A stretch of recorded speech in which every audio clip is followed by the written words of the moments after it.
और भी आपको बताएं कि इस वक्त जिस तरीके से हमें बताया कि ये कराची में गुज़श्ता रोज़ पेश आने वाला ये अफसोसनाक वाक़या है, जिसके बाद बताया जा रहा है कि दोनों जानिब जो है जो लवाहिकीन हैं उनकी जानिब से कहा गया। साथ साथ अपने नाज़रीन को ये भी बताएं कि माह सयाम में भी लुटेरे सरगर्म है। बाबरकत महीने में भी कराची पुलिस शहरियों को तहफ़्फ़ुज़ देने में मुकम्मल नाकाम है। शहर के 2 मुख्तलिफ मकामात पर डकैती की वारदातें हुई।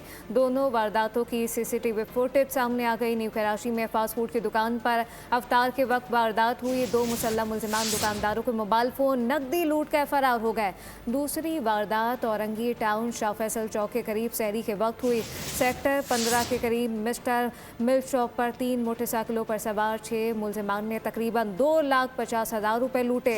इन्हीं मुलजिमान ने एक और वारदात अंजाम दी। औरंगी टाउन में डेयरी फार्म से मुलजिमान ने 14.5 लाख रुपये लूट लिए।